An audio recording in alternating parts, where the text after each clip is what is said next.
Sometimes a man finds himself in the wilderness, not to escape the world, but to remember who he truly is. For 40 years, Elijah Cormack had called these Montana mountains home, seeking peace in their quiet embrace after life had taken more from him than he cared to count. His faithful dog Rufus was his only companion, the two of them living simply among the pines and granite peaks.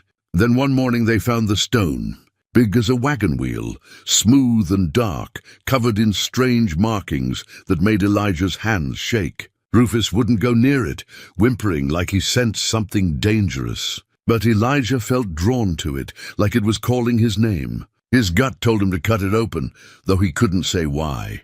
What would a simple mountain man find hidden inside a mysterious stone that seemed to pulse with life? Before we jump back in, tell us where you're tuning in from, and if this story touches you, make sure you're subscribed, because tomorrow I've saved something extra special for you. The morning mist clung to the valleys like old memories, reluctant to let go of the night. Elijah Cormack stood on the porch of his weathered cabin, a tin cup of coffee steaming in his calloused hands. The boards beneath his boots had been worn smooth by decades of daily ritual. Coffee at dawn, scanning the horizon, listening to what the mountains had to say. At 72, his body carried the evidence of a life lived hard but honest, shoulders broad from splitting wood, and scarred from 1,000 small battles with nature. Eyes the color of storm clouds that had seen more than most men could bear. Rufus stretched beside him, a 12-year-old blue-tick hound whose muzzle had gone gray in perfect harmony with his master's beard. The dog's ears twitched at sounds only he could hear, a squirrel's chatter 3 ridges over, the distant cry of a hawk circling for breakfast. They'd been partners for 12 years now, ever since Elijah found him as a pup, half-starved and shivering by the roadside. Some folks might call it coincidence, but Elijah knew better. In these mountains, things found you when you needed them most. The cabin itself told stories in every weathered plank and mortared stone. Elijah had built it with his own hands after the war, not the big one that made headlines, but the smaller, more personal war that left him hollow inside. Vietnam had taken his youth, his faith in easy answers, and 3 of his closest friends. When he came home to Montana in 1973, he'd carried their dog tags in his pocket and their ghosts in his heart. The mountains had seemed like the only place vast enough to hold such grief. Sarah had understood, bless her soul. She'd been patient with his silences, gentle with his nightmares, strong enough to build a life alongside a man still learning how to live again. For 28 years, she'd filled the cabin with laughter and the smell of fresh bread. Herb gardens and Sunday hymns hummed while hanging laundry. They'd talked of children, but never been blessed with any. So they'd poured their love into the land itself, tending a small garden, caring for injured wildlife, making their corner of the world a little more beautiful. Cancer took her on a Tuesday in November, 12 years ago now. Elijah still kept her favorite coffee mug on the shelf, still caught himself setting 2 plates for dinner. The grief had mellowed from sharp agony to a gentle ache, like an old injury that predicted weather changes. Rufus had arrived just 3 months after Sarah's funeral, as if the universe knew a man shouldn't face such mountains alone. These days, Elijah's routine rarely varied. Up before dawn to check his small weather station, a habit from his Army meteorology training that had somehow become essential to civilian life. Coffee on the porch while listening to the mountain's morning symphony. Then the daily walk with Rufus, following trails he'd worn into the landscape over 4 decades. The nearest neighbor lived 15 miles down the mountain, which suited Elijah just fine. He'd grown accustomed to conversations with Rufus, with the trees, with Sarah's memory. The general store in Pine Creek saw him once a month when he drove down for supplies. Old Bill Henderson, the proprietor, had given up trying to engage him in town gossip years ago. Elijah would nod politely, purchase what he needed, coffee, salt, rifle cartridges, maybe a paperback novel, and disappear back into the high country. The townspeople respected his privacy, understanding that some men needed space the way others needed company. His small pension from the army covered the basics: supplemented by the occasional odd job for ranchers in the valley. Mostly, though, he lived off the land, hunting elk and deer in season, fishing the mountain streams, maintaining a small vegetable garden that Sarah had started. He'd learned to can vegetables, to smoke meat, to make do with what the mountains provided. Self-sufficiency had become both necessity and philosophy. The morning routine included checking his few tools and traps. He wasn't much for hunting anymore, but sometimes a family of raccoons would get into his stores, or a bear would need discouraging from the cabin. The mountains demanded respect, but they weren't cruel. If you understood the rules, they'd provide for you. It was civilization that confused him now, with its rushing and pushing and constant noise. Up here, life moved at the pace of seasons, and that suited a man whose soul had learned to value quiet. Rufus had his own routines, of course. The old dog would investigate the same fallen log every morning, marking his territory with the seriousness of a general surveying battlefields. He'd check the perimeter of their small clearing, nose to the ground, cataloguing the night's visitors. Usually it was just deer, maybe a fox or two. But this morning, something had the dog on edge.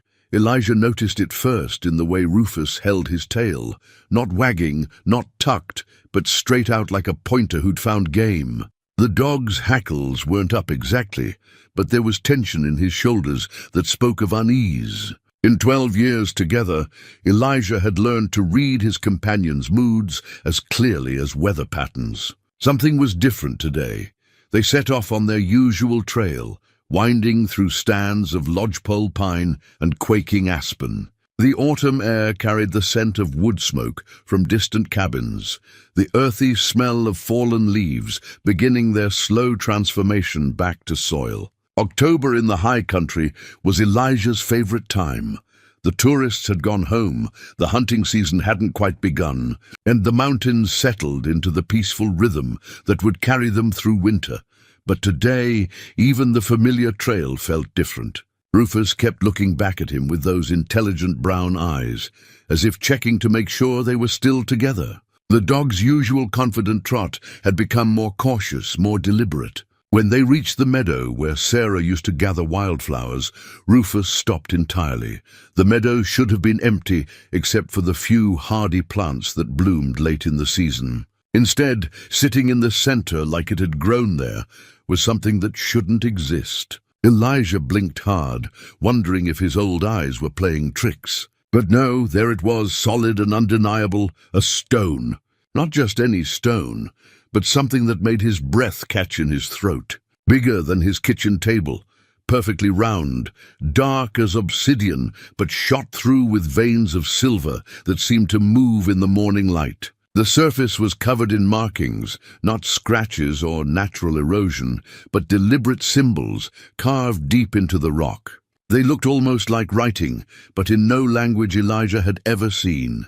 Rufus whimpered, backing away with his ears flat against his head. The dog who'd faced down bears and mountain lions without flinching wouldn't take another step toward the stone.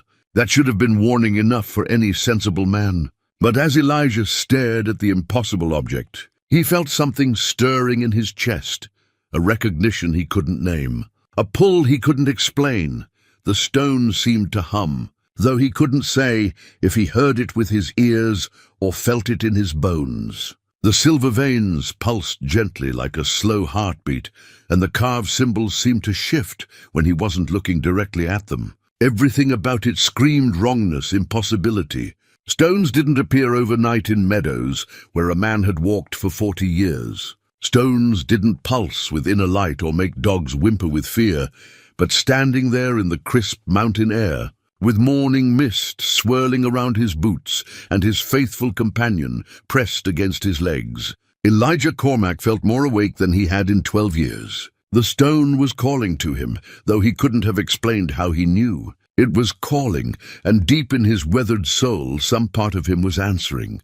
For 3 days, Elijah couldn't stop thinking about the stone. He'd left it there in the meadow, walking home with Rufus pressed tight against his legs, both of them silent as church mice. But sleep wouldn't come easy anymore.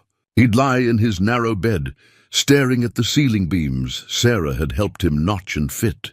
while something deep in his chest pulled him back toward that impossible thing sitting in the wildflower meadow. On the fourth morning, he gave up pretending he could ignore it. "Come on, old boy," he said to Rufus, who lifted his grizzled head from his place by the wood stove. "Time to face whatever that thing is."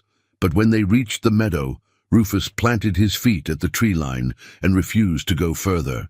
The dog sat down hard, fixing Elijah with those knowing brown eyes that had seen him through a dozen mountain winters. It was the look that said, clear as words, "This is a bad idea, old man, and you know it." Elijah knelt beside his companion, scratching behind the ears that had gone white with age. "I know, boy. I know it don't make sense, but sometimes a man's got to do things that don't make sense." He pulled an old military compass from his jacket pocket, a habit from his surveying days, and set it on a fallen log. The needle spun wildly for a moment, then pointed directly at the stone, before swinging back to magnetic north. That should have been impossible. The stone wasn't magnetic, at least not in any way he understood. Walking closer, Elijah noticed details he'd missed in his first shock. The symbols carved into the surface weren't random. They formed patterns, almost like sentences in some forgotten language. Some looked like stars, others like trees or mountains. A few resembled animals, bears, eagles, wolves. But there were stranger shapes too, things that hurt his eyes to look at directly, as if they belonged to a geometry that didn't quite fit in the regular world. The silver veins running through the dark stone pulsed stronger now, and he could definitely hear the humming. It wasn't unpleasant, more like the sound of bees in summer clover, or the low note Sarah used to hum while kneading bread. But underneath it, he sensed something vast and patient, like the mountains themselves had learned to speak. He reached out with one weathered hand, fingers stopping just short of the stone surface. The air above it felt warm, though the October morning carried winter's promise. Close up, he could see that the carvings weren't just surface deep, they went all the way through, as if the stone had been grown around them rather than carved. "What are you?" he whispered.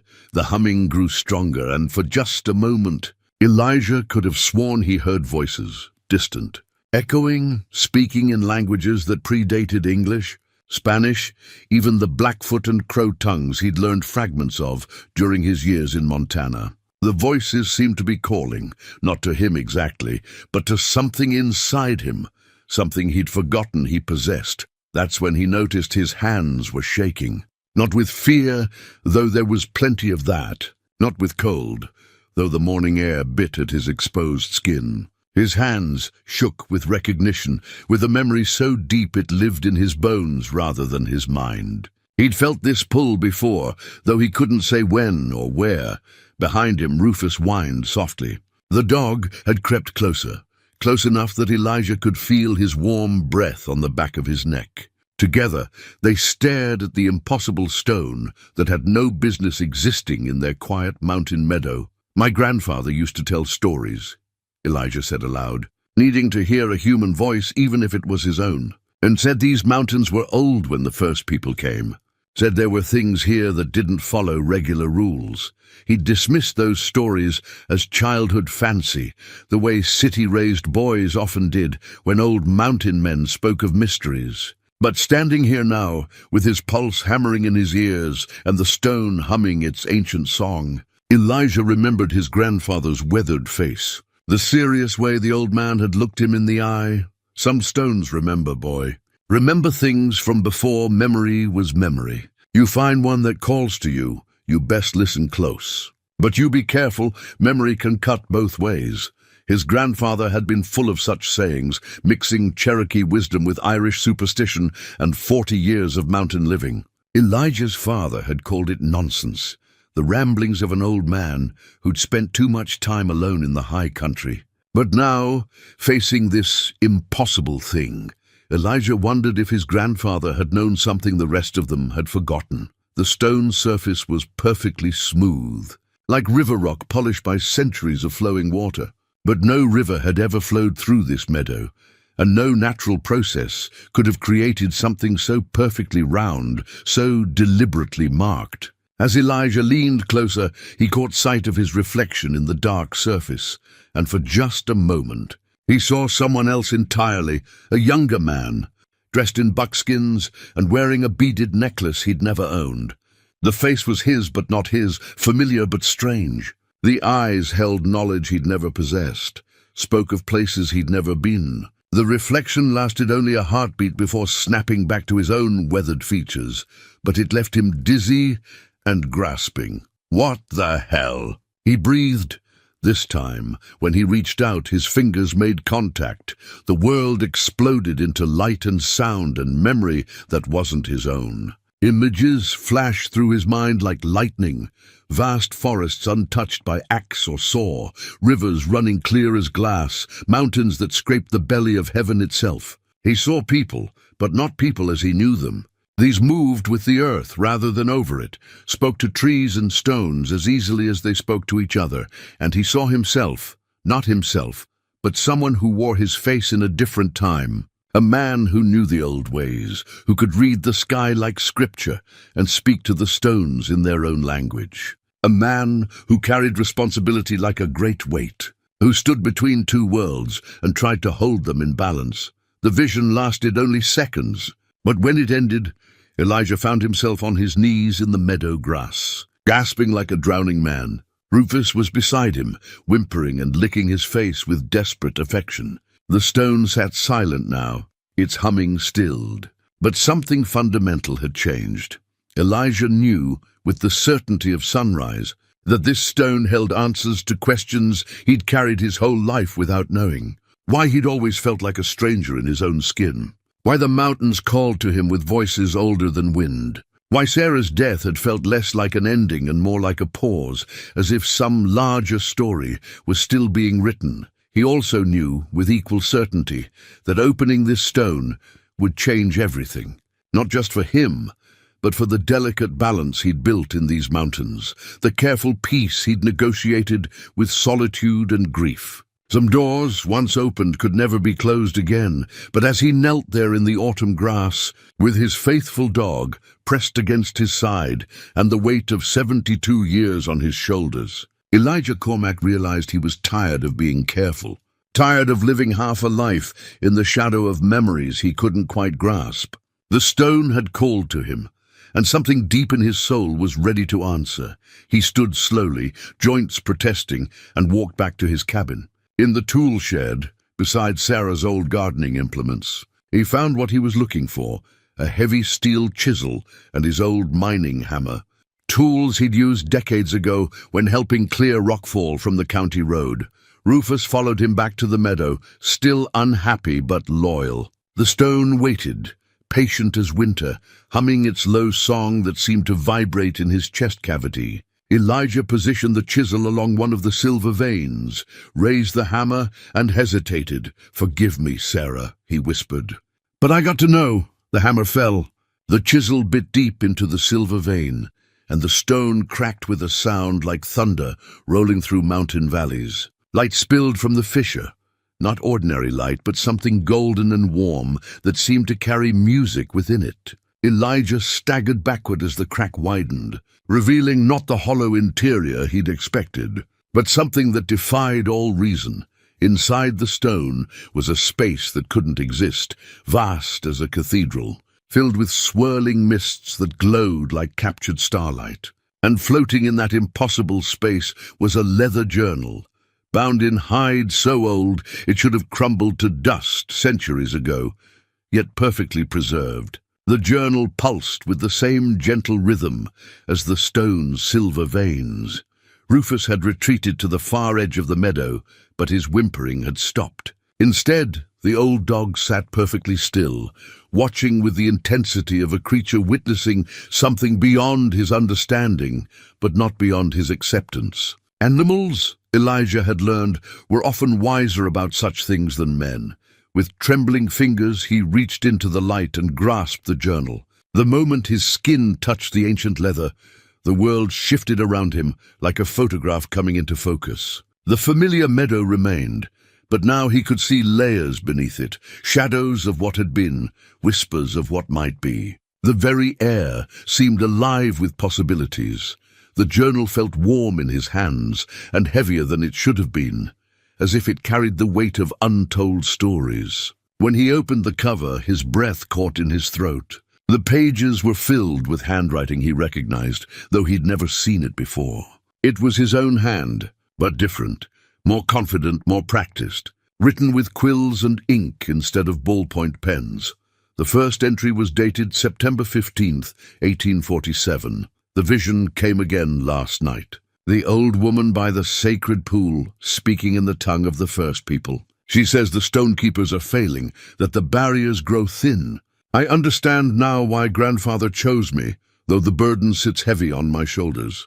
The journal must be preserved, the knowledge passed down. When the time comes, I will know.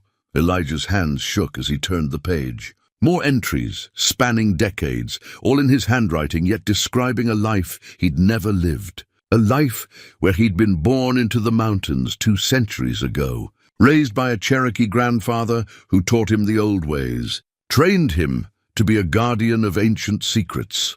October 3rd, 1851. The miners came today, their gold lust bright in their eyes. They cannot see the sacred markings on the canyon walls, cannot hear the stones singing their warnings. I led them away from the burial grounds, told them the rock was too unstable for digging. Sometimes the old deception served the greater truth. Page after page revealed a world hidden beneath the one he knew. A world where certain people were chosen to stand between the seen and unseen, where stones like the one before him served as repositories of memory and wisdom. The journal spoke of other guardians scattered across the continent, each protecting their portion of an ancient network that kept the world in balance. December 21st, 1863. The winter visions grow stronger. I see a great war coming, not just between North and South, but between the old ways and the new. The sacred sites will be forgotten. The stone keepers will die without passing on their knowledge. But the stones remember. They always remember. I must find a way to preserve what we know, to hide it until the time of awakening comes. Elijah looked up from the journal, his mind reeling. The cracked stone continued to emit its gentle light, and he could see now that the symbols carved into its surface were moving, rearranging themselves into new patterns. They weren't random markings at all, but a kind of living text that shifted based on who was reading it and what they needed to know. A cool breeze stirred the meadow grass, carrying scents that didn't belong to any October morning he'd ever known. Cedar smoke and sweetgrass, the green smell of rain on desert stone, the musk of animals long extinct. It was as if the opening of the stone had torn a hole in time itself, allowing the past to bleed through into the present. He turned another page, and his heart nearly stopped. January 12th, 1875. I have seen the face of the one who will come after. He will wear my face, but not know my name, will carry my soul, but not my memories. The great forgetting will claim him as it has claimed so many others. But when the stone calls, he will answer. This I know as surely as I know the mountains will endure. The entry was accompanied by a sketch, a man in military uniform, older but unmistakably himself. Below it, in that familiar yet foreign handwriting, were the words Elijah Cormack, born 1953, keeper of the stone, awakened 2025. His legs gave out, and he sank to his knees in the grass. The journal fell open in his lap to a page near the back, filled with detailed drawings of the meadow where he now knelt. But in these drawings, the meadow was different, dotted with other stones, each one carved with different symbols, forming a pattern that his modern eyes could barely comprehend, but his deeper soul recognized instantly.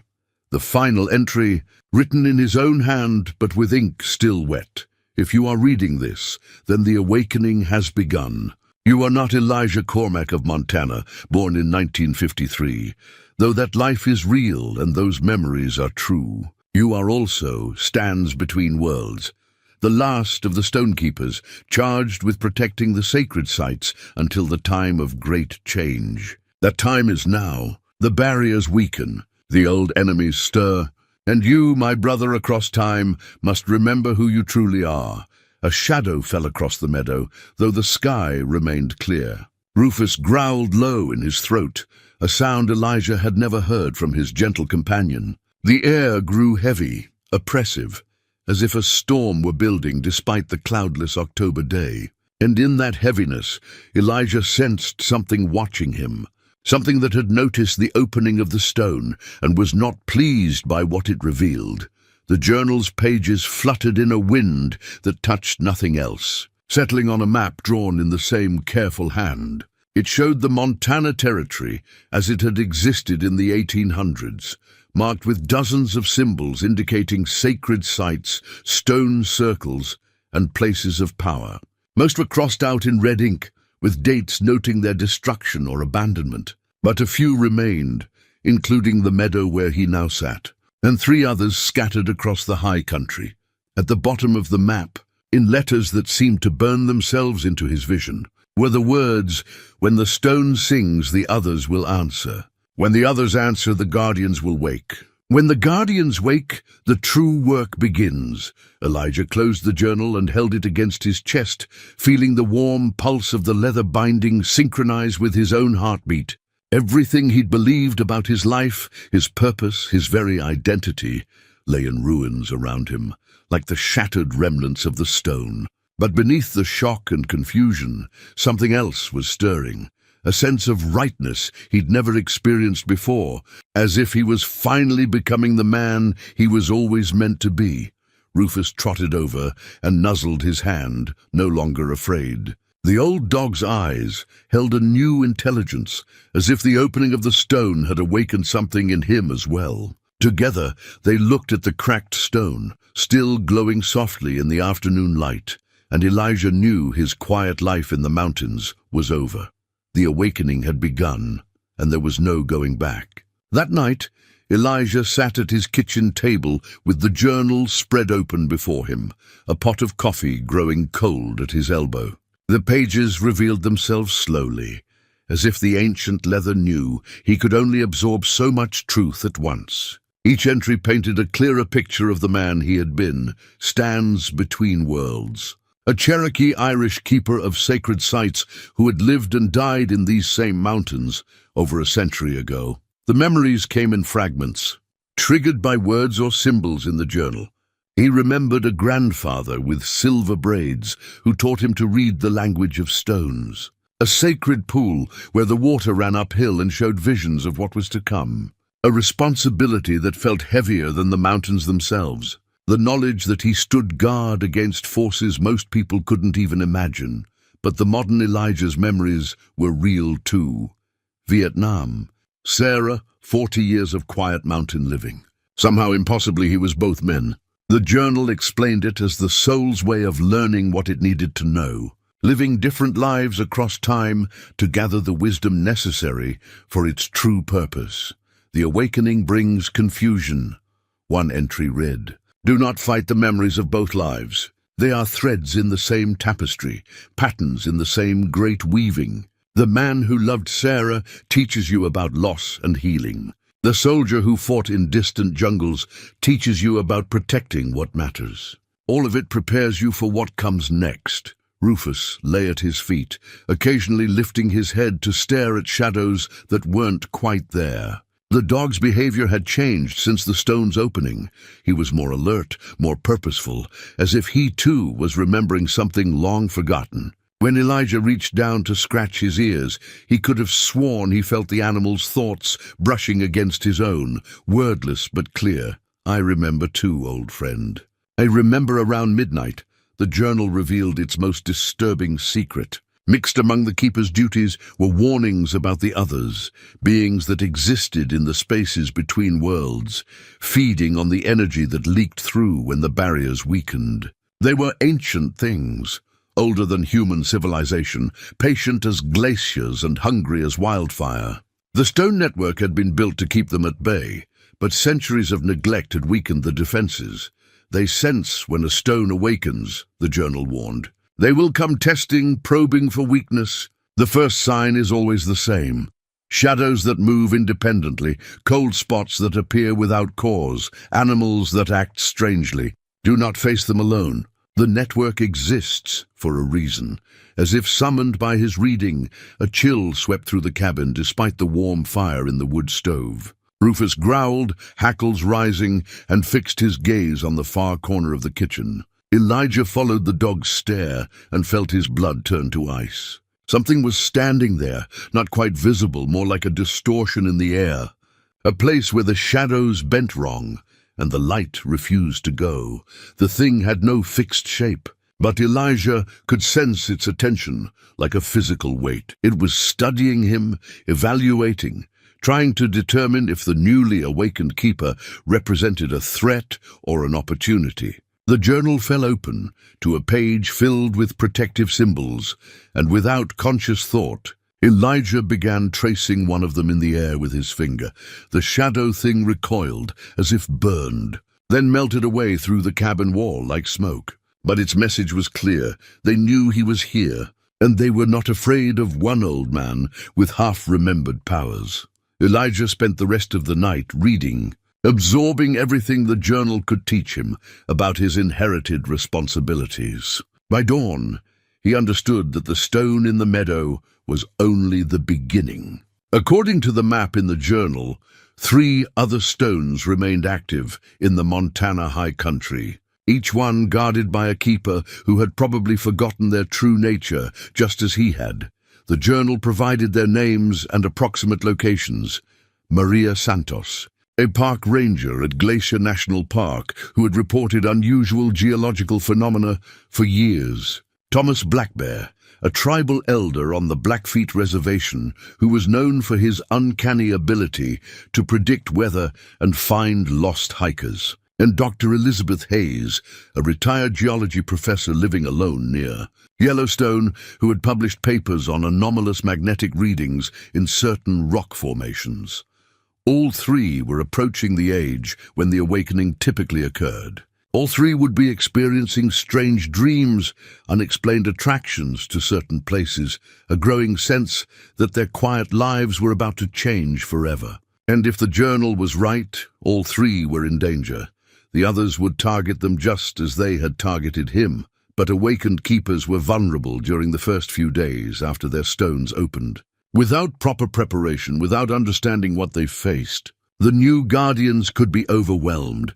Their power turned against the very network they were meant to protect. As the sun rose over the mountain peaks, painting the sky in shades of gold and rose, Elijah made his decision. He couldn't contact the others by phone or letter.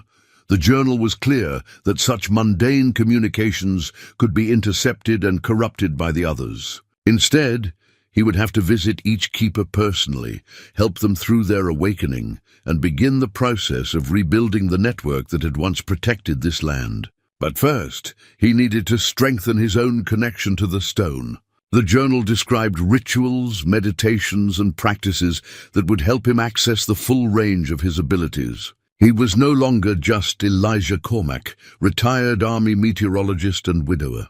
He was stands between worlds, and he had work to do. The cracked stone in the meadow pulsed brighter as he approached, as if sensing his newfound determination. When he placed his hands on its surface, the silver veins flared to life, and knowledge flowed into him like water into a desert. He learned to read the stone's songs, to interpret the patterns of light and shadow that danced across its surface. He learned to extend his awareness beyond his physical senses, feeling the pulse of the other stones scattered across the wilderness. They were stirring. After decades of dormancy, the network was beginning to wake up. But so were the things that had been waiting for this moment. Patient predators that had spent generations preparing for the barriers to weaken enough for them to act. Rufus sat beside him. No longer just a faithful dog, but a true companion in every sense of the word. The animal's thoughts touched his own with increasing clarity, sharing memories of other lives, other keepers, other battles fought in the shadows between worlds. Together, they would face whatever came next. The war for the old ways was about to begin. And Elijah Cormack finally understood why he had spent 72 years learning how to be strong. The drive to Glacier National Park took Elijah through country he'd known for decades. But everything looked different now. The journal lay open on the passenger seat beside him, its pages fluttering occasionally, though no wind stirred inside the old pickup truck. Rufus rode in the back, alert and watching the tree line with an intensity that made passing drivers give them a wide berth. What had once been familiar landscape now revealed hidden layers of meaning. Certain groves of aspen trees hummed with barely audible music. Rock formations cast shadows that didn't match the angle of the sun.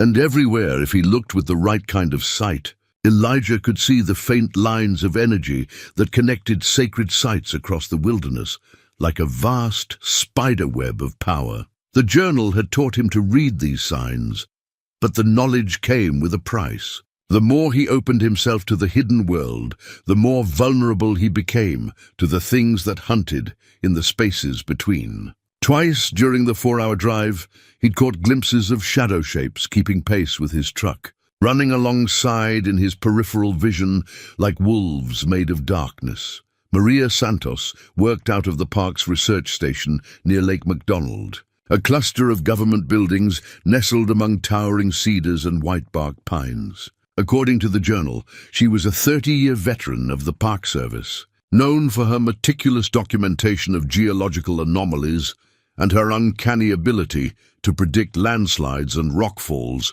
days before they occurred. What her colleagues attributed to scientific expertise was actually something far older, the stonekeeper's instinctive connection to the living earth. Elijah found her at a seismic monitoring station on the lake's north shore, hunched over a computer screen that displayed wave patterns and frequency readings. She was younger than he'd expected, perhaps 55, with prematurely grey hair pulled back in a practical ponytail and hands stained with rock dust. But when she looked up at his approach, her dark eyes held the same depth he'd seen in his own mirror since the awakening. Dr. Santos. He kept his voice casual, though his heart was hammering. "I'm Elijah Cormack. I was hoping we could talk about the unusual readings you've been getting lately." Her expression grew guarded. "I'm sorry, but seismic data isn't really public information. If you're a researcher, you'll need to go through proper channels." "The readings started 3 days ago," Elijah interrupted gently. "Right around midnight. Not seismic activity exactly, but something deeper. Something that makes your equipment sing songs it was never designed to play." Maria's face went pale. She glanced around the empty monitoring station, then stepped closer, lowering her voice. "How could you possibly know that?" "I haven't reported it yet because I don't understand what I'm seeing. The frequency patterns don't match any known geological phenomena, but they're definitely coming from underground." Deep underground. Elijah pulled the journal from his jacket and let it fall open to the page, showing her photograph. A younger Maria in hiking gear, standing beside a stone circle that had supposedly been destroyed by mining operations in the 1920s. Beneath the photo, in that familiar handwriting, was a detailed description of her role as keeper of the Northern Gate. "I know because I've been going through the same thing," he said quietly. 3 days ago, something woke up that's been sleeping for a very long time. And whether you remember it or not, Dr. Santos, you've been chosen to help protect this land from what's coming." She stared at the journal with the expression of someone trying to solve a puzzle with half the pieces missing. "This is impossible. That photograph, I've never seen it before, but I know that place. I dream about it sometimes. A circle of standing stones hidden in a valley that shouldn't exist, where the northern lights dance even in summer." "The dreams are getting stronger, aren't they?"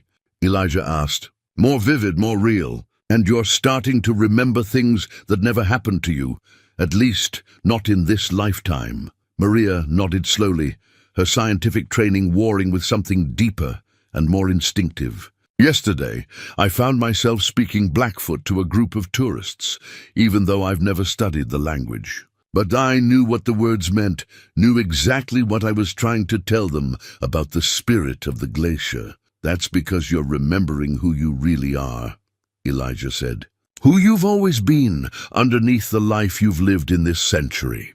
Your stone is calling to you, Dr. Santos, just like mine called to me. He told her about the meadow, the cracked stone, the journal that had revealed his true identity. As he spoke, he watched understanding dawn in her eyes, followed quickly by fear. The rational part of her mind was struggling to reject what he was saying, but her deeper self recognized the truth. If this is real, she whispered, if I really am some kind of guardian, then what happened to the others? The journal shows dozens of sites, but you're saying most of them are dormant. Destroyed, abandoned, or forgotten, Elijah confirmed. The network that once protected this entire region has been reduced to 4 active sites, including yours. And there are things out there that have been waiting for this moment, when the barriers are weakest and the guardians are just beginning to remember. As if summoned by his words, the temperature around the monitoring station dropped 10 degrees in as many seconds. The electronic equipment began registering impossible readings, seismic waves that traveled faster than light, magnetic fluctuations that spiked beyond the instrument's ability to measure. And in the shadows cast by the towering cedars, shapes began to move with predatory purpose. Rufus materialized from the tree line, hackles raised and teeth bared at threats only he could see. The old dog positioned himself between the humans and the encroaching darkness, a low growl rumbling in his chest that seemed to vibrate through the ground itself. Maria grabbed Elijah's arm, her fingernails digging through his jacket sleeve. "What is that? What's happening?" "They've found us," he said grimly, pulling the journal closer. The pages began flipping of their own accord, settling on a passage about protective wards and emergency protocols. "Your stone is close, isn't it? Within walking distance? How did you—" "Yes. There's a place about a mile north of here, in a valley the maps don't show properly. I've always felt drawn to it, but I never— The readings there are off the charts. Electromagnetic anomalies that shouldn't exist in nature. That's where we need to go." Right now, Elijah started toward his truck, then paused as the shadows seemed to solidify around them. 3 distinct forms emerged from the darkness, not quite human, but wearing human shape like an ill-fitting disguise. Their eyes were holes in reality, and when they spoke, their voices came from everywhere and nowhere at once. "The Keeper awakens," they said in unison. "But awakening brings vulnerability. Join us willingly and your transition will be gentle." Maria stepped backward, her scientific worldview crumbling in the face of impossible reality. But Elijah stood his ground, the journal open in his hands to a page filled with symbols that hurt to look at directly. "You have no power here," he said, tracing one of the protective sigils in the air. "This land is protected by agreements older than your hunger." The shadow beings laughed, a sound like ice breaking in spring thaw. "Agreements written in a dead language, enforced by a forgotten people. The network fails, old man. Soon we will walk freely in all the spaces between." But their confidence wavered as Maria suddenly straightened, her fear transforming into something harder and more dangerous. Power flickered around her like heat lightning, and when she spoke, her voice carried harmonics that made the air itself shiver. "Not while I draw breath," she said, and the words came out in fluent Blackfoot, though she'd spoken English moments before. "Not while the stones remember their purpose." The confrontation was about to begin in earnest. The shadow beings recoiled from Maria's words, but they didn't retreat. Instead, they began to circle like predators testing their prey, their forms shifting between human and something far more ancient. Elijah could feel their hunger pressing against his mind, not for flesh or blood, but for the energy that flowed through the stone network, the power that kept their kind trapped in the spaces between worlds. "We need to reach your stone," he told Maria urgently. "Once you make contact, once you complete the awakening, they won't be able to touch you. But until then, we're vulnerable," she finished, her newfound abilities flickering like a candle in wind. "The valley. It's this way." They ran through the forest with Rufus leading the way, the old dog somehow knowing exactly where they needed to go. Behind them, the shadow beings gave chase, their forms flowing between the trees like smoke made solid. The temperature continued to drop, and frost began forming on the pine needles, despite the warm October afternoon. The valley Maria led them to defied conventional geography. Hidden behind a ridge that should have been solid granite, it opened into a circular depression, perhaps 100 yards across. At its center stood a stone unlike anything in Elijah's experience, not round like his own, but tall and narrow, shaped like a doorway. Its surface was covered in symbols that moved constantly, glowing across the dark stone like water made of light. "The Northern Gate," Maria breathed, and Elijah realized she was translating the Blackfoot words that had spilled from her lips. The place where the aurora touches the earth. Even in broad daylight, the stone seemed to pulse with the green-gold light of the northern aurora. But something was wrong. The symbols on its surface were moving too frantically, and the light that emanated from within was tainted with streaks of sickly yellow that had no place in nature's palette. "It's been corrupted," Elijah said, consulting the journal. The pages showed him diagrams of what a healthy gatestone should look like, and this wasn't it. "The others have been working on it, trying to twist it to their purposes." Maria approached the stone cautiously, her hands extended. "I can feel it calling to me, but there's something else too. Something hungry and cold that wants to use me as a conduit." The shadow beings emerged from the tree line, no longer bothering to maintain human appearance. They were tall and impossibly thin, with too many joints and faces that existed in dimensions the human eye couldn't properly process. When they spoke, their voices harmonized in ways that made reality shiver. "The gate weakens," they said. "Soon we will pour through like water through a broken dam. You cannot stop what has already begun." But Elijah was studying the journal's instructions for purifying a corrupted stone, ancient rituals that required two keepers working in perfect harmony. "Maria, I need you to place your hands on the stone at the exact moment I complete the purification ritual. But you have to trust me completely. If we're not synchronized, the backlash could destroy us both." "I don't understand any of this," she said, fear and wonder warring in her voice. "Yesterday, I was a park ranger with a PhD in geology. Today, I'm supposed to be some kind of mystical guardian?" "You've always been a guardian," Elijah replied gently. "The PhD just gave you tools to understand what you were protecting. The ranger badge gave you authority to preserve it. Everything in your life has been preparing you for this moment." One of the shadow beings glided closer, its form rippling like heat waves. "Join us willingly, daughter of the earth. We offer power beyond your imagining, knowledge that spans eons. Why serve the dead traditions when you could help birth a new age?"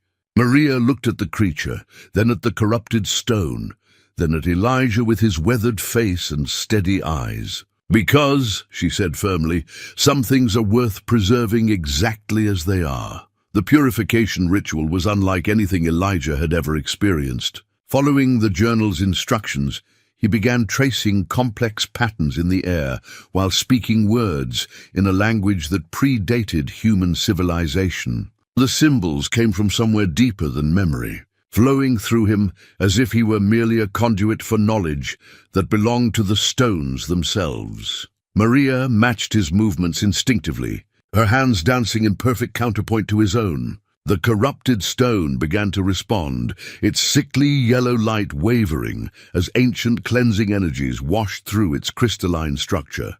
But the shadow beings weren't passive observers. They attacked with everything they had, trying to break the ritual before it could be completed. Waves of cold that could freeze marrow crashed against them. Whispers of despair tried to convince them that their efforts were futile, that the corruption had spread too far to be reversed. Images of failure and loss flooded their minds. Elijah saw Sarah dying again and again, while Maria watched the wilderness she'd devoted her life to protecting burn in endless fires. But they held firm, anchored by their shared purpose and the growing harmony between their awakening powers. Rufus circled them protectively, his growls providing a bass note that seemed to strengthen their resolve. And slowly, gradually, the stone began to clear. The yellow corruption retreated like infection before a strong antibiotic. The frantic movement of symbols slowed to a stately dance that spoke of order restored and balance maintained. And when the ritual reached its crescendo, when Maria finally placed her palms flat against the stone's surface, the northern gate burst into glory. Pure aurora light erupted from the stone, washing over the valley in waves of green and gold and silver. The shadow beings shrieked as the light touched them, their forms dissolving like smoke in a strong wind. For a moment that felt like eternity, the valley was filled with the music of the spheres, a harmony so perfect it made both humans weep with joy. Then the light stabilized, settling into the gentle pulsing rhythm that indicated a healthy gate stone. Maria stood with her hands still pressed against its surface, tears streaming down her face as memories of dozens of lifetimes flooded through her. She was Dr. Maria Santos, park ranger and geologist. She was also Walks with Thunder, keeper of the Northern Gate, guardian of the Aurora paths that connected earth to sky. "I remember," she whispered. "I remember all of it. The responsibility, the loneliness, the weight of protecting something most people can never understand, but also the purpose," Elijah added, closing the journal with satisfaction. "The knowledge that you stand between chaos and order, that your sacrifice preserves something beautiful and essential." The shadow beings were gone, but they would return. And next time, they would be ready for awakened keepers. The network was beginning to stir, but it was still far from complete. 2 more stones waited, 2 more guardians needed awakening, and somewhere in the darkness between worlds, ancient minds were plotting new strategies for the war that had just begun in earnest. 3 days later, as they prepared to seek out Thomas Blackbear on the Blackfeet Reservation, the journal revealed its most devastating secret. Elijah had been reading through entries he'd somehow missed before, passages that appeared only when the reader was ready to understand their implications. The truth, when it came, hit him like a physical blow. The network hadn't been failing due to neglect or the passage of time. It had been systematically sabotaged from within. "Maria," he called, his voice tight with shock. "You need to see this." She looked up from her own studies. She'd been comparing the journal's maps with modern geological surveys, trying to locate the remaining active sites. Since her awakening, her scientific training had merged seamlessly with her mystical knowledge, creating insights that neither aspect of her identity could have achieved alone. The journal entry was dated March 15, 1892, written in a hand that shook with rage and betrayal.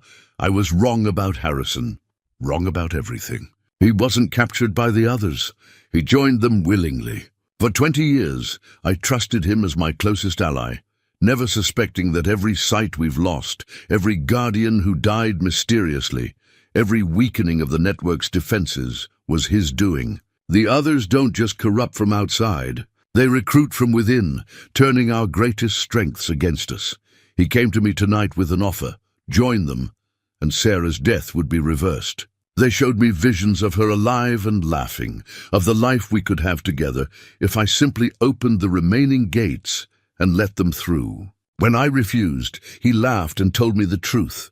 There are 5 active sites, not 4. The 5th keeper has been working against us from the beginning, using his knowledge of the network to undermine everything we've tried to protect. I don't know who among the current generation has been turned, but I know this. When the awakening comes, when the stones begin to sing again, the traitor will reveal himself. And God help us all when he does. Elijah's blood turned to ice as he read the final line. "Beware the one who knows too much too soon, who guides you to the others with perfect knowledge, who carries a journal that should not exist, his own journal." The very book that had led him to Maria, that contained detailed information about all the keepers and their locations. The journal that had appeared in the stone, exactly when and how he needed it, as if someone had placed it there specifically for him to find. "This can't be right," he whispered. But even as he spoke, pieces of the puzzle began falling into place with horrible clarity. How had he known exactly where to find Maria? How had he understood the purification ritual so perfectly? How had he been able to read ancient languages he'd never studied, perform ceremonies he'd never learned? Maria was studying his face with growing alarm. "Elijah, what is it? What does it say?" But before he could answer, the temperature in Maria's research station began dropping rapidly.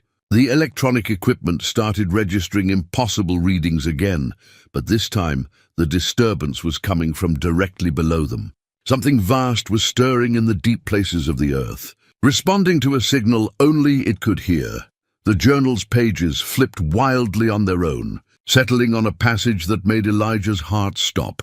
The final trap is always the same. The turned keeper believes himself to be the hero of his own story, believes he is saving the network, when in fact he is delivering it into the enemy's hands. He will gather the guardians together, convince them to trust him, lead them to perform the great opening that will tear down all barriers at once. And he will do it willingly, joyfully, believing until the very end that he serves the light. "No," Elijah breathed. "No, this isn't possible. I remember being stands between worlds. I remember my grandfather, the sacred pool, the responsibility." "Do you?" Maria asked quietly. "Or do you remember what someone wanted you to remember?"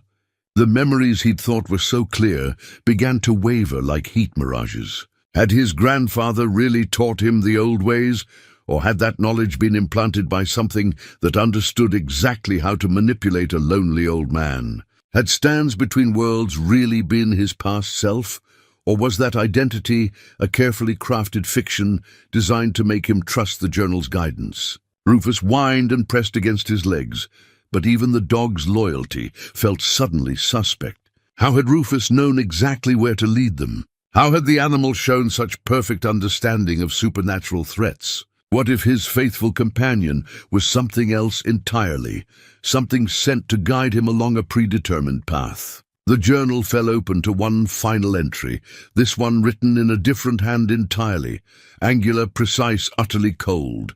"The asset has performed exactly as programmed. He has awakened the Northern Gate and recruited the Santos woman. Soon he will lead us to the remaining keepers, and we will corrupt them all simultaneously. The great opening approaches. When all 5 stones sing in harmony, the barriers will fall forever, and we will pour through like a tide of shadow. The humans will never know that their greatest protector delivered them into our hands. The beauty of it is perfect.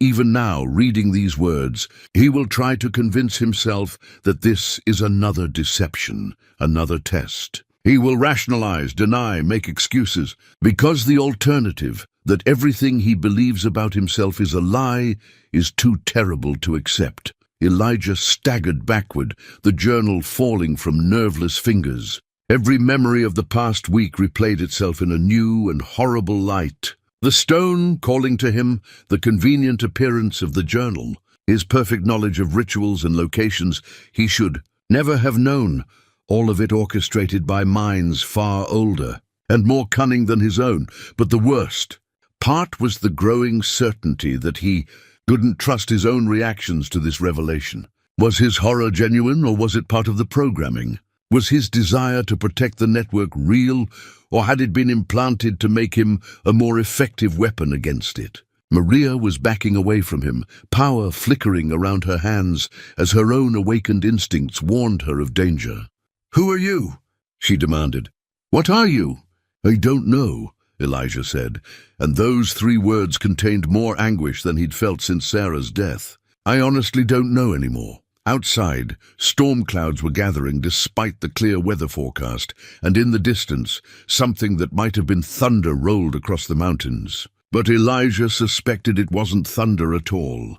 It was the sound of barriers beginning to crack, of ancient prisons starting to open, and he might be the key that would unlock them all. The journal lay open on the floor between them, its pages now blank except for a single line that appeared as they watched. "The final act begins. Choose quickly, Elijah Cormac. Save yourself or save the world. You cannot do both."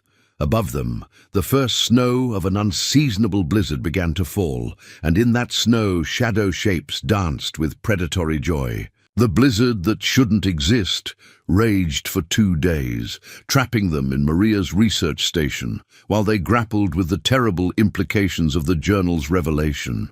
Elijah spent hours staring at his reflection in the ice-covered windows, searching for some sign of his true nature, some way to know if the man looking back was hero or weapon. Maria kept her distance, her awakened senses constantly probing for signs of corruption or deception. She'd studied the journal's warnings about turned keepers, memorizing the subtle tells that might indicate an infiltrator. But Elijah displayed none of them. His anguish seemed genuine, his confusion real, his desire to protect the network apparently sincere. "The problem," she said on the second morning, "is that the most effective sleeper agents don't know what they are. If you've been programmed, the programming would include genuine emotions, real relationships, authentic memories of love and loss." Elijah nodded without looking away from the window. Outside, the unnatural storm continued to rage, and shapes moved in the swirling snow that were definitely not natural. "Sarah was real," he said quietly. "I know that much. Whatever else might be false, my love for her was genuine.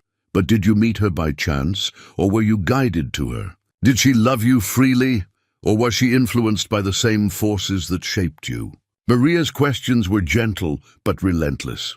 "I'm not trying to hurt you, Elijah, but we need to know what we're dealing with." The journal lay closed on the table between them, its leather binding dark with age. Since revealing its devastating secret, it had remained stubbornly blank, offering no new guidance or clarification. Rufus sat beside it, the old dog's behavior a constant puzzle. He showed no signs of supernatural influence, yet his knowledge of the hidden world was clearly beyond what any normal animal should possess. On the third morning, the storm broke as suddenly as it had begun. Brilliant sunshine flooded the valley, revealing a landscape transformed by 3 feet of unseasonable snow.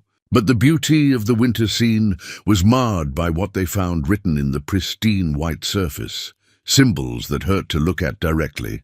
Messages in a language that predated human speech. "They're calling for a gathering," Maria translated, her face pale with understanding. "All the keepers, all the stones, brought together for the great opening. They're not even hiding their intentions anymore." Elijah read the symbols with sick comprehension. The others were offering him a choice: bring the remaining keepers to a specific location in the Yellowstone backcountry, or watch as they destroyed every stone site simultaneously, tearing holes in reality that could never be repaired. Either way, the barriers would fall. But if he cooperated, some remnant of the network might survive. "It's a trap," Maria said. "Obviously. But what if it's also an opportunity?" They spent the day studying maps and satellite imagery of the proposed meeting site, a remote valley in the Yellowstone wilderness, dozens of miles from the nearest road. According to geological surveys, the area showed unusual magnetic properties and frequent seismic activity, despite being far from any known fault lines. If there was a 5th stone hidden there, it would be the largest and most powerful in the network. "The Heart Stone," Elijah said, "memories surfacing that might or might not be real. The central hub that coordinates all the others." "I thought it was just legend. Everything we've encountered was supposedly legend until 3 days ago," Maria pointed out. "The question is, if we gather the other keepers there, are we helping the others complete their plan, or are we giving ourselves the best chance to stop them?" The debate raged through the afternoon and into the evening. "Trust nobody," the journal had warned, "especially not the one who knows too much." But if they didn't gather the remaining guardians, if they left Thomas Blackbear and Elizabeth Hayes to face the coming crisis alone, the others would pick them off one by one. Finally, as darkness fell and aurora light began dancing across the northern sky, Elijah made his decision. "We contact the others. We tell them everything about the network, about the threat, about my possible corruption. Then we let them choose whether to trust us or not.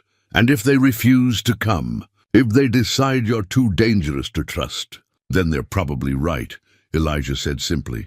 "But at least they'll know what they're facing." The next morning brought unexpected visitors.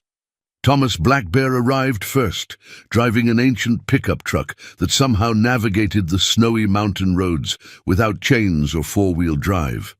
He was a small man in his 70s, with silver braids and eyes that seemed to hold all the wisdom of the high plains. Behind him came Dr. Elizabeth Hayes, her modern SUV looking out of place beside his weathered vehicle. Elizabeth was perhaps 60, with short grey hair and the practical demeanour of someone who'd spent decades turning theoretical knowledge into practical solutions. But like the others, her eyes held depths that spoke of recent awakening, of memories suddenly restored after years of dormancy. "The stones called to us," Thomas said, without preamble. "Told us to come here, to meet the one who would either save or damn us all." His gaze fixed on Elijah with uncomfortable intensity. "Which are you, brother?" "I wish I knew," Elijah replied honestly. "But I think you're about to help me find out." They gathered around Maria's table while she explained everything they'd learned about the network, the others, and the possibility that Elijah was an unwitting saboteur. Thomas and Elizabeth listened in silence, occasionally asking questions that revealed their own fragmented memories of past lives and ancient responsibilities. "The dreams have been getting stronger," Elizabeth admitted. "I keep seeing a stone circle in a place that doesn't exist on any map, where the earth itself sings with geological forces I don't understand. And I see myself there, much younger, working with others to maintain some kind of balance. The visions started for me 6 months ago," Thomas added. "Grandfather spirits speaking in the old tongue, warning that the sacred sites were in danger. I thought it was just the wanderings of an old man's mind, until the earth began singing 3 days ago. Each keeper produced an artifact that had appeared mysteriously in their possession. Thomas carried a medicine bundle that contained stones from sacred sites across the northern plains, their surfaces covered in symbols that matched those in Elijah's journal. Elizabeth had found a geological survey map from the 1800s hidden in her office files, marking locations that corresponded perfectly with the network's nodes. "All roads lead to the Heartstone," Maria observed, studying the convergent evidence. "Whatever's going to happen, it's going to happen there." They spent the day planning, though planning for an event where one of your own allies might be a traitor presented unique challenges. Each keeper would approach the Heartstone from a different direction, maintaining communication through methods the others couldn't easily intercept. If Elijah showed signs of corruption or betrayal, the others were to contain him by any means necessary. "And if I'm not the turned keeper?" Elijah asked. "If this is all an elaborate deception to make us distrust each other, then we'll find out together," Thomas said. "But one way or another, the truth reveals itself when the stones sing in harmony. No deception can survive that level of spiritual resonance."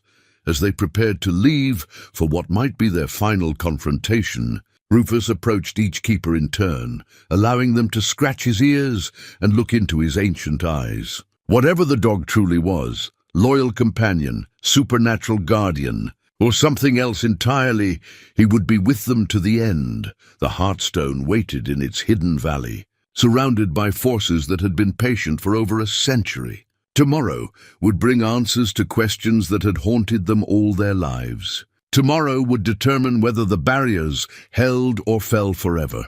Tonight they could only prepare as best they knew how, and trust that when the moment came, they would have the wisdom to choose correctly.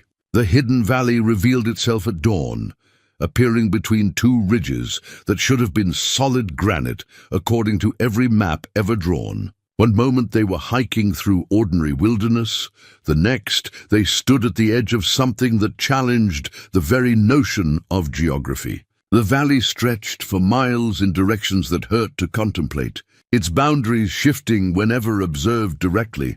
At its center rose the Heartstone. Elijah had tried to prepare himself for this moment, but nothing could have readied him for the reality. The stone wasn't simply large, it was monumental, a crystalline spire that twisted up from the earth like a frozen tornado. Its surface reflected aurora light even in broad daylight, and the symbols carved into its facets moved constantly. rearranging themselves into patterns that told the history of the world in languages that existed before words. "My God," Elizabeth whispered, her geological training warring with the evidence of her eyes. "It's not possible. The mass alone should have created gravitational anomalies visible from orbit. It exists in more dimensions than our instruments can measure," Thomas said quietly. His weather-beaten face was serene despite the impossibility before them. The old stories spoke of such places where the spirit world touches the physical realm so closely that normal rules no longer apply. Maria was taking readings with equipment she'd brought from the research station, but the instruments were registering values that shouldn't exist. Magnetic field strength is off the charts. Seismic activity suggests the stone extends down at least a mile, possibly more. And there's something else. Electromagnetic pulses that match the frequency of human brain waves. They approached the Heartstone from 4 directions, as planned, with Rufus ranging between them like a scout. The closer they got, the more reality seemed to bend around the ancient monument. Elijah found himself walking on ground that felt solid but looked transparent, as if the earth itself had become a window into some deeper realm. The journal had remained blank since its terrible revelation, but now words began appearing on its pages, not the careful script of stands between worlds, but something angular and alien that seemed to burn itself into the parchment. "Welcome, faithful servant. You have exceeded all expectations.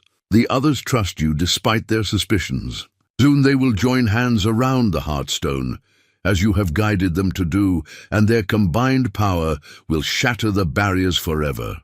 The great opening begins now."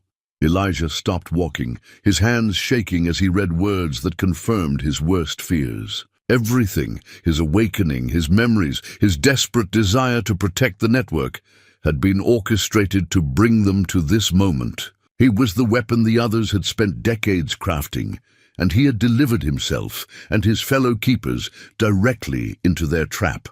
"Elijah?" Maria called from 50 yards away. "What is it? What's wrong?" Before he could answer, the air around the Heartstone began to shimmer. Shadow forms materialized from nowhere, hundreds of them, surrounding the spire in concentric circles. But these weren't the crude approximations of humanity they'd faced before. These were the others in their true forms, beings of living darkness that existed between the spaces of reality, patient predators that had waited generations for this opportunity. Their leader stepped forward, and Elijah recognized him with a shock that nearly drove him to his knees. The creature wore the face of his grandfather, not as he'd known him in life, but as he appeared in the memories that had guided Elijah to this moment. The same silver braids, the same wise eyes, the same gentle smile that had taught him to love the mountains. "Well done, my boy," the false grandfather said, its voice a perfect mimicry of the old man's Cherokee-accented English. "You have brought them all together, just as we always knew you would. Even your doubts, your resistance, your desire to protect, all of it has served our purpose perfectly."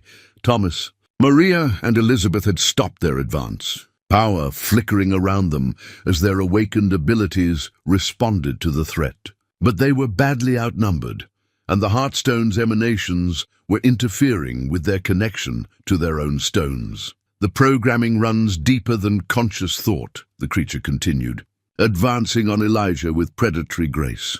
"Every memory you treasure, every instinct you trust, every moment of love and loss that shaped you into the man you believe yourself to be, all crafted to make you the perfect weapon against the very thing you think you're protecting." Elijah wanted to deny it, to rage against the accusations, but the evidence was overwhelming.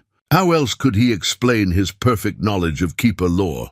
How else could he have found the others so easily? How else could he have guided them all to this exact spot at this exact moment? "But there's something you didn't account for," he said, surprised by the steadiness of his own voice. "Something your programming couldn't erase completely." The false grandfather's expression flickered with momentary uncertainty. "Impossible. We accounted for every variable, every possible deviation. You accounted for everything except Sarah.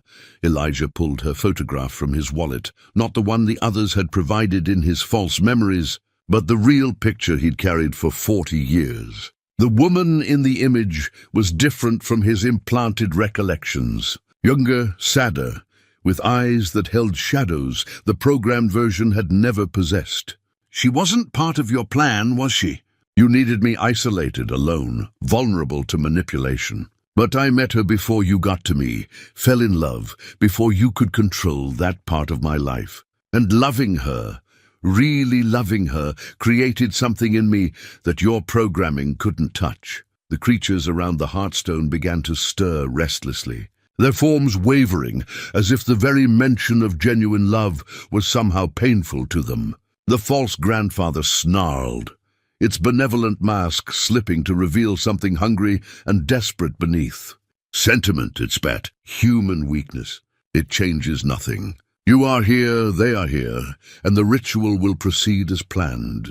But Elijah was already moving, not toward the Heartstone as expected, but away from it. And as he moved, he began to speak, not in the languages the journal had taught him, but in words Sarah had whispered to him during their last night together. A prayer she'd learned from her own grandmother, a blessing that called on powers older than the others' hunger. The words cut through the air like silver blades, and wherever they touched, the shadow beings began to writhe and smoke. Because while the others had crafted Elijah's memories of being a keeper, while they had implanted knowledge of ancient rituals and forgotten languages, they had never touched the simple human love that was his true strength. And that love, it turned out, was the one thing they couldn't corrupt. Sarah's prayer cut through the shadow beings like sunlight through storm clouds, but Elijah knew it wouldn't be enough. The others had spent too long preparing for this moment, had invested too much power in corrupting the Heartstone. Even as their forms writhed and smoked under the assault of genuine love, they were already adapting, learning to shield themselves against the words that should have destroyed them. Now, he shouted to the other keepers, while they're weakened, form the circle. But instead of moving toward the Heartstone, as the others expected, Elijah ran in the opposite direction. Thomas understood first, his eyes widening with realization as he grasped the true strategy. The programming that made Elijah a weapon could also make him a conduit, but only if he willingly accepted that role, only if he chose to channel the network's power through himself rather than the corrupted monument. Maria and Elizabeth caught on moments later, their scientific minds grasping the elegant solution even as their mystical selves recoiled from its implications. They spread out to form a human circle around Elijah instead of the stone, linking hands across 50 yards of valley floor, while he stood at their center with Sarah's photograph pressed against his heart. Impossible, the false grandfather raged.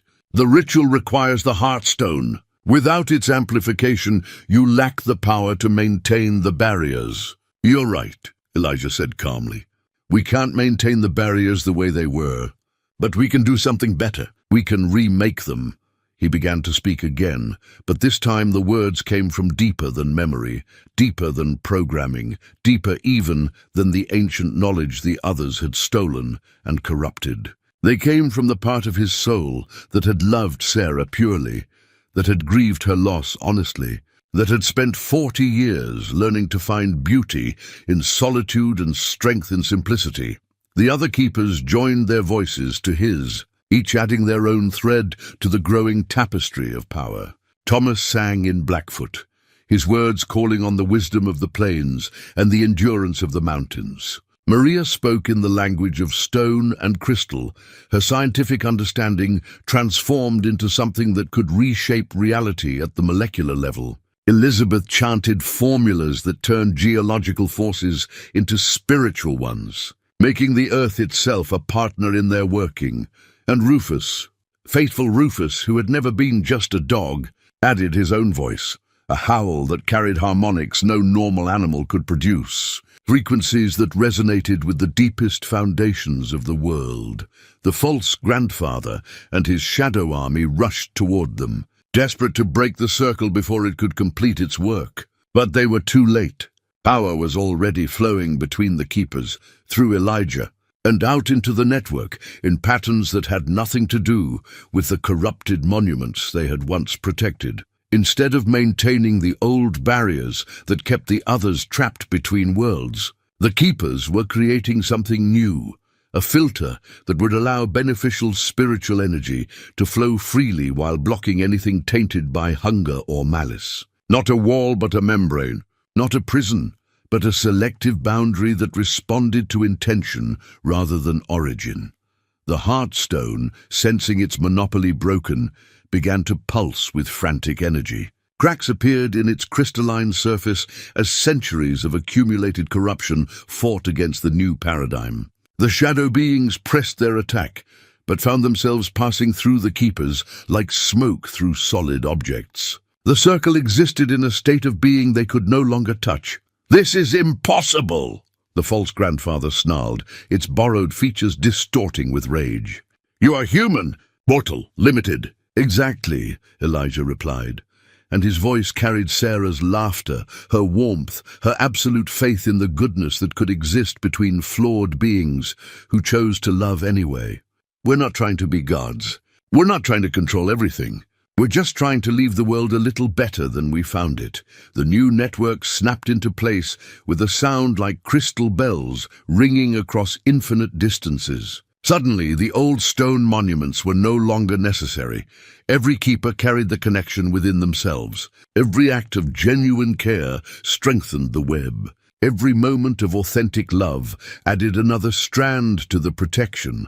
The shadow beings shrieked as they found themselves not destroyed but transformed, their corruption burned away by contact with the purified network. Some fled back to the spaces between worlds, but others, those that had once been human, turned by despair or manipulation, began to remember who they had been before the others claimed them. The false grandfather made one last desperate attempt to reach Elijah, but as it drew near, its stolen features began to dissolve. Underneath was revealed not a monster but a broken soul, so ancient it had forgotten its own name. Consumed by jealousy of beings who could love freely despite their mortality. "You don't have to stay in the darkness," Elijah said gently.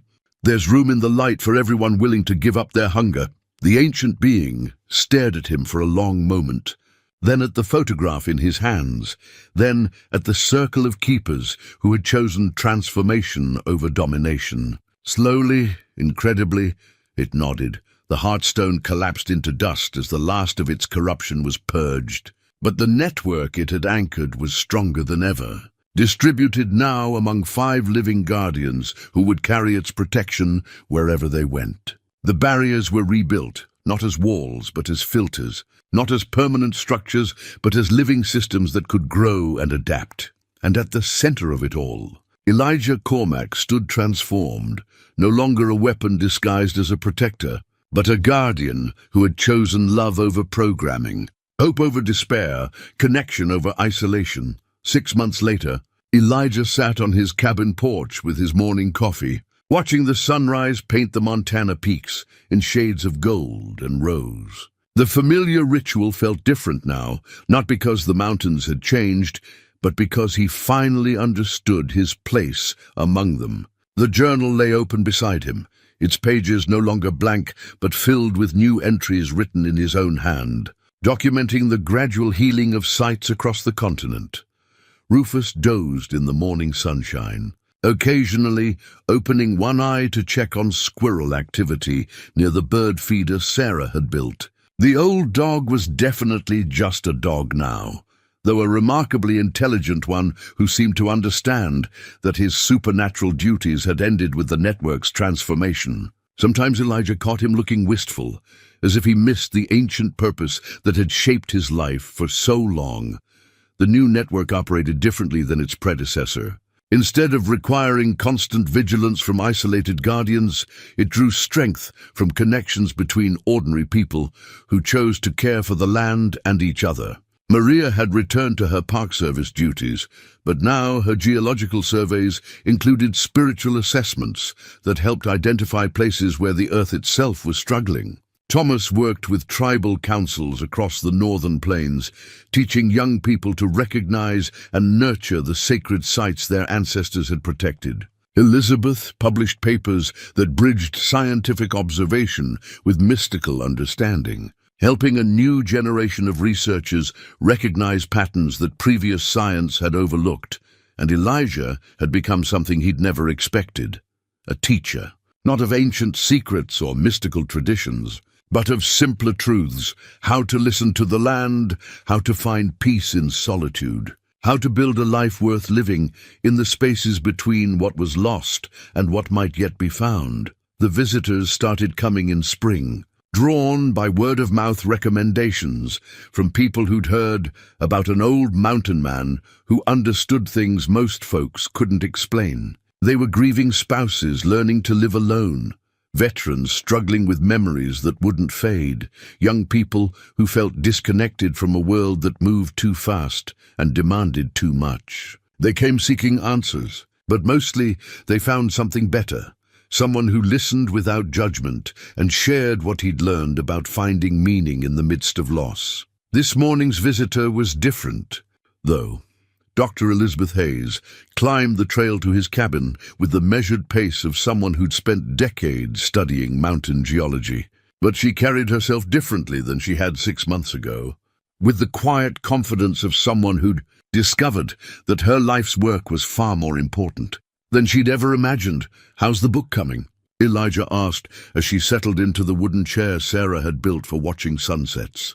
"Slowly," Elizabeth replied, accepting the coffee he offered. "It's hard to write about mystical geology for an academic audience without sounding completely insane. But I think I'm finding the right balance between scientific observation and spiritual insight." She pulled a manuscript from her backpack, thick with revisions and covered in marginal notes. The title page read, "Sacred Landscapes, a Geological Approach to Understanding Earth's Spiritual Ecosystems." Below that, in smaller text, co-authored by Dr. Elizabeth Hayes, Dr. Maria Santos, Thomas Blackbear, and Elijah Cormack. "Our story?" he asked, touched by the inclusion of his name despite his lack of academic credentials. "Part of it. The part that matters. How ordinary people can learn to recognize and protect the places where the earth speaks most clearly. How scientific observation and spiritual awareness can work together instead of in opposition. How love and care for the land creates its own kind of protection." They sat in comfortable silence for a while, watching the light move across the valley where he'd first found the stone. The meadow looked ordinary now, just wildflowers and grass, and the occasional deer browsing in the early morning quiet. But Elijah could still feel the subtle pulse of energy that connected this place to others, like it across the continent, a network of care rather than power, sustained by attention rather than ritual. "Do you miss it?" Elizabeth asked. "The old way, I mean. The sense of carrying ancient responsibility, of being chosen for something larger than yourself." Elijah considered the question while watching a hawk circle lazily overhead. "I miss the certainty," he said finally. "The feeling that I knew exactly who I was and what I was supposed to do. But I don't miss the loneliness, or the weight of thinking the world's safety depended on my perfection." The new network had taught them all that protection came not from individual heroism, but from collective care. Every person who chose to tend their small corner of the world with love and attention added strength to the whole. Every act of genuine kindness, every moment of authentic connection, every choice to heal rather than harm, all of it wove together into something far stronger than the old barriers had ever been. A movement at the edge of the meadow caught his attention. A young woman with a backpack and hiking boots was standing at the forest edge, staring at the spot where the stone had been. Even from a distance, Elijah could see the confusion and longing in her posture, the look of someone who'd been drawn to a place without understanding why. "Excuse me," he said to Elizabeth, rising from his chair. "I think someone needs directions." As he walked down the trail toward the lost hiker, Elijah felt Sarah's presence like warmth in the morning air. Not the desperate grief he'd carried for so many years, but something gentler, the quiet. Satisfaction of a love that had grown beyond loss into something that could nurture new growth. The young woman looked up at his approach, with relief and embarrassment in equal measure. "I'm sorry to bother you," she said. "I thought there was supposed to be something special here, some kind of geological formation. But I can't find anything unusual. What made you think there was something here?" Elijah asked gently. "I don't know exactly. I'm a geology student, and I kept having dreams about this place, like it was calling to me. But now that I'm here, it just looks like, well, like a regular meadow." Elijah smiled, recognizing the beginning of another story, another awakening that would unfold in its own time and way. "Sometimes the most special places are the ones that look ordinary," he said. "Sometimes the real treasure is learning to see the beauty that's always been there." He offered to share his coffee with her, to tell her some stories about the land and its history, to help her understand that the calling she felt wasn't madness, but a form of wisdom older than books. And as they walked back toward the cabin where Elizabeth waited with her manuscript and Rufus dozed in the sunshine, Elijah felt the deep satisfaction of a man who'd finally learned to trust in connections that couldn't be broken, love that couldn't be corrupted, and hope that grew stronger with every person willing to tend it. The mountains endured, as they always had. But now they were protected not by ancient stones or mystical barriers, but by the simple human choice to care for something larger than oneself. And that, Elijah had learned, was the strongest protection of all.